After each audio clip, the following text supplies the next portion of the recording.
সমাবেশস্থলে তারেক রহমানের গাড়িটি ধীরে ধীরে এগিয়ে আসছে। রাস্তার দুই ধারে অসংখ্য নেতাকর্মী থাকার কারণে আসলে খুব ধীরে ধীরে গাড়িটি এগোচ্ছে এবং তারেক রহমানকে সবাই আসলে সংবর্ধনাই বলা চলে। সবাই হাত নাড়ছে, তারেক রহমানও সবাইকে হাত নাড়ছে। এবং আমি একটি বিষয় বলতে চাই, তারেক রহমান ঢাকায় নামার পরপরই অর্থাৎ ঢাকা আন্তর্জাতিক শাহজালাল আন্তর্জাতিক বিমানবন্দরে নামার পরপরই তিনি প্রধান উপদেষ্টার সাথে মুঠোফোনে কথা বলেছেন। অর্থাৎ অন্তর্বর্তী সরকারের প্রধান উপদেষ্টা অধ্যাপক ডক্টর মোহাম্মদ ইউনূসের সঙ্গে মুঠোফোনে কথা বলেছেন বিএনপির ভারপ্রাপ্ত চেয়ারম্যান তারেক রহমান এবং দেশে ফিরে হযরত শাহজালাল আন্তর্জাতিক বিমানবন্দরের ভিআইপি লাউঞ্জ থেকে তারেক রহমান সরকার প্রধানের সঙ্গে কথা বলেন।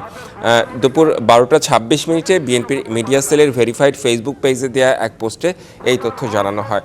অর্থাৎ তারেক রহমান দেশে ফিরে সংশ্লিষ্ট যত ফর্মালিটিস মেনটেন করা প্রয়োজন সব কিছুই আসলে করে তিনি আসলে জনগণের কাছে এখন জনগণের কাছাকাছি আসছে এবং আমরা দেখতে পাচ্ছি যে ডাভ সাধারণ সাবানের থেকে আলাদা। এর 1/4 ময়েশ্চারাইজিং ক্রিম আপনাকে দেয় নরম, কোমল ও উজ্জ্বল ত্বক। রাস্তার দুই ধারে অসংখ্য মানুষ এবং তারেক রহমান হাত নাড়ছেন এবং ধারণা করা যায় যে গাড়ি যত ধীরে আসছে এবং নেতাকর্মী যত আশেপাশে তাকে হাত নাড়াচ্ছে, এক নজর দেখার জন্য অপেক্ষা করছে, তাতে করে আসলে 300 ফিটে আসতে এখনও বেশ সময় লাগবে এবং 300 ফিটে এসে উনি নেতাকর্মীদের উদ্দেশ্যে বক্তব্য রাখবেন এবং বক্তব্য রাখার পরপরই উনি চলে যাবেন এভার কেয়ার হাসপাতালে ওনার মায়ের কাছে, সাবেক প্রধানমন্ত্রী বেগম খালেদা জিয়ার কাছে।